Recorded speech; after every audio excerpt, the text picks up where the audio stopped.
Chocolate चिपक गया। ओए होए। मेरा बच्चा।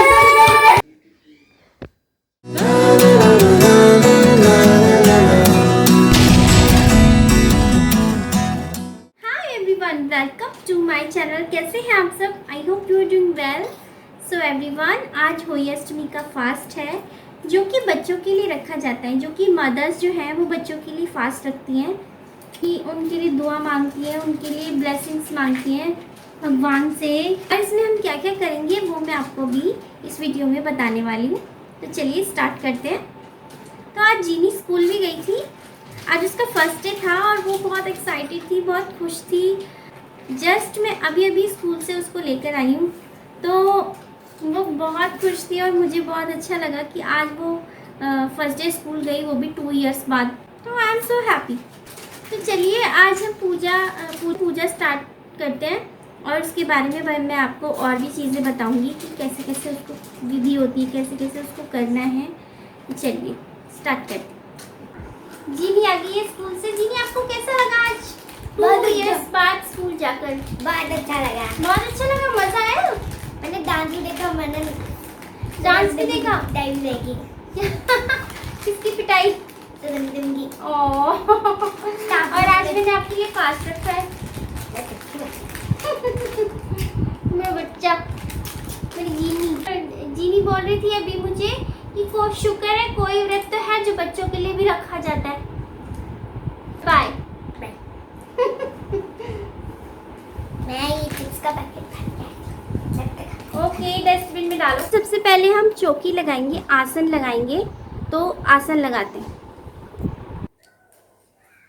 सबसे पहले फ्रेंड्स एक चौकी ले लीजिए या कोई छोटा टेबल, और फिर कोई कलरफुल चुन्नी या कोई दुपट्टा या कोई भगवान की कोई चुन्नी हो आपके पास तो आप वो भी यूज़ कर सकते हैं डेकोरेट करने के लिए।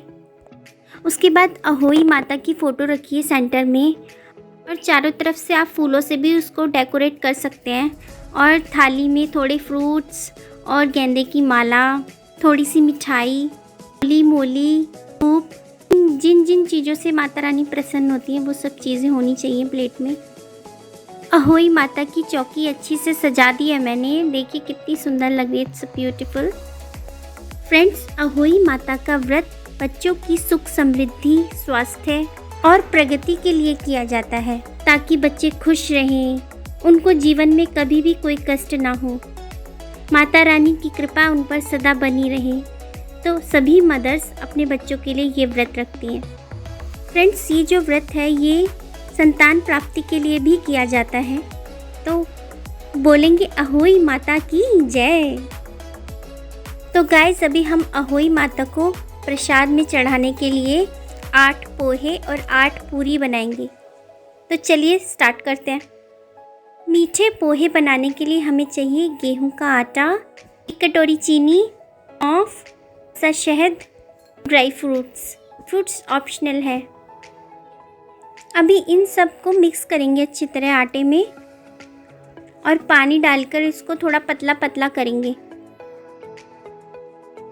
अब ऊपर से थोड़ा सा शहद डालेंगे, 1-2 टेबलस्पून, और बैटर को अच्छी तरह मिक्स करेंगे। फ्रेंड्स, इस बैटर को अच्छी तरह मिक्स करेंगे ताकि इसमें गांठें ना बने, इसमें लम्स नहीं बनने चाहिए, नहीं तो मोटे मोटी गांठें आपके मुंह में आएंगी खाते हुए।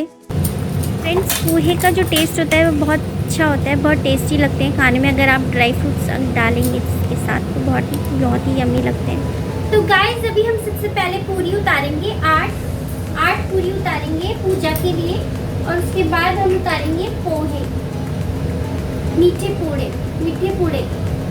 उन्हें उतारेंगे। इसका घोल मैंने रेडी कर लिया है।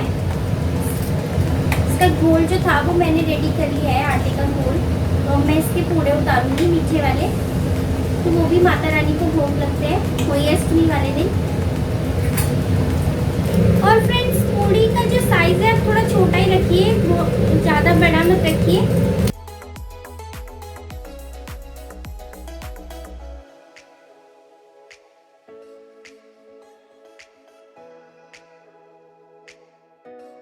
पूड़ी को हमेशा पीछे की साइड से डालें, आगे की साइड से ना डालें, ना कि तेल आपके ऊपर आ जाएगा तेल, नहीं तो इस टाइप से डालें ताकि वो जो तेल है वो पीछे की साइड जाए। अगर तेल उछलता भी है तो वो पीछे की साइड उछलेगा, आगे की साइड नहीं, आपकी साइड नहीं उछलेगा और आप सेफ्टी से आप पूरी उतार सकते हैं। तो फ्रेंड्स अभी मैंने 8 पूड़ी तो उतार लिए हैं, अब मैं पोहे उतारूंगी। तो चलिए अभी पोहे उतारते हैं। तो छोटी गाइस, आप हाथों की जगह आप चमचे से भी उतार सकते हैं पोहे। तो कढ़ाई में अब हम चमचे से छोटे छोटे पोहे डालेंगे।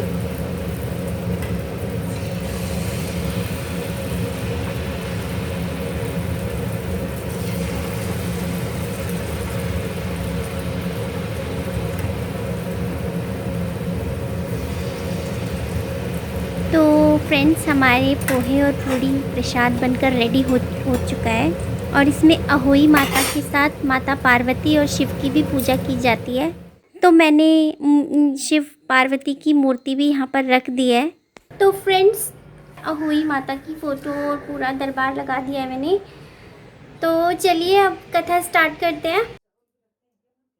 तो बोलेंगे जय अहोई माता की, जय श्री गणेशाय नमः। एक समय की बात है, एक नगर में एक साहूकार रहता था। उसका भरा पूरा परिवार था। उसके 7 बेटे, 1 बेटी और 7 बहुएं थी। वह जो एक बेटी थी वह ससुराल से अपने मैके आई हुई थी। दिवाली से कुछ ही दिन पहले उसकी बेटी और उसकी बहुएं घर लीपने के लिए जंगल में मिट्टी लेने के लिए गई। जंगल में मिट्टी खोदते हुए उनकी बेटी से स्याहू के बच्चे पर वह उसकी खुरपी लग गई। खुरपी लगने के बाद वह बहुत डर गई और स्याहू माता उससे नाराज़ हो गई और स्याहू माता ने बोला कि मैं तेरी कोख बांधूंगी। स्याहू माता से श्राप मिलने के बाद साहूकार की बेटी बहुत दुखी हुई। वह रोती रोती अपनी भाभियों के पास गई और भाभियों से यह कहने लगी कि उसमें से कोई भी भाभी अपनी कोख बंधवा ले। अपनी ननंद की यह बात सुनकर सबसे छोटी भाभी तैयार हो गई, पर और दूसरी भाभियां बिल्कुल नहीं मानी।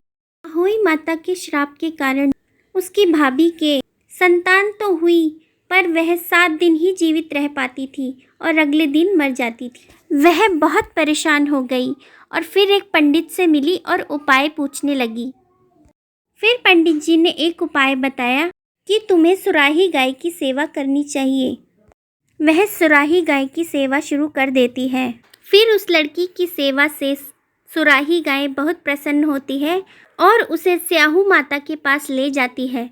जिस रास्ते से वह जा रहे होते हैं, रास्ते में गरुड़ पंखनी के बच्चे को सांप काटने वाला होता है, लेकिन तभी तुरंत छोटी बहू उन बच्चों को बचा लेती है और सांप को मार देती है।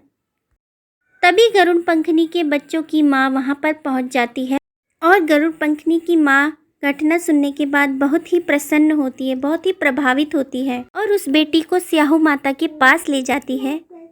स्याहू की माता को जब यह पता चलता है कि उसकी छोटी बहू ने इतना परोपकार किया, इतना सेवा भाव की, तो माता बहुत प्रसन्न होती है और 7 संतानों का आशीर्वाद देती है। माता के आशीर्वाद से उसका परिवार भरा पूरा सुख समृद्धि से भर जाता है। तो बोलिए अहोई माता की जय।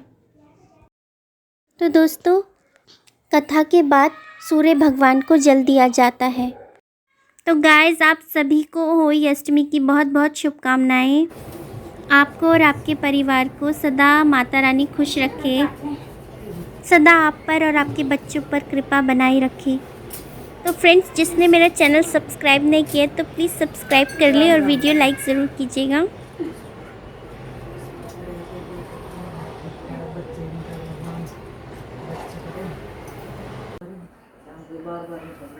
तो गाइस अभी कथा सुनने के बाद चाय पी जाती है, तो अब हम चाय पियेंगे चाय पानी और फिर रात को व्रत खोलेंगे तारों को देखकर। तारों को जल दिया जाता है इस व्रत में, तो तारों को देखकर ही व्रत खोलते हैं। तो अभी मैं चाय बना रही हूँ।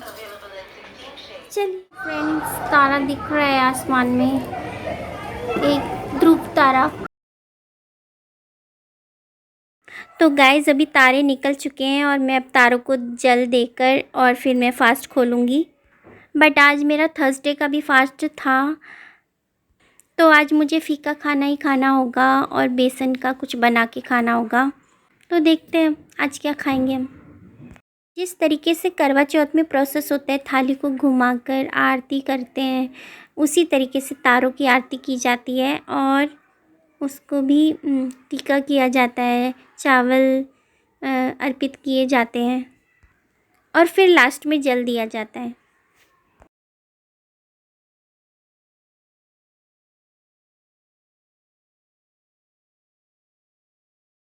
तो फ्रेंड्स, अब मेरा व्रत खुल गया है और अब मैं खाना खाऊंगी।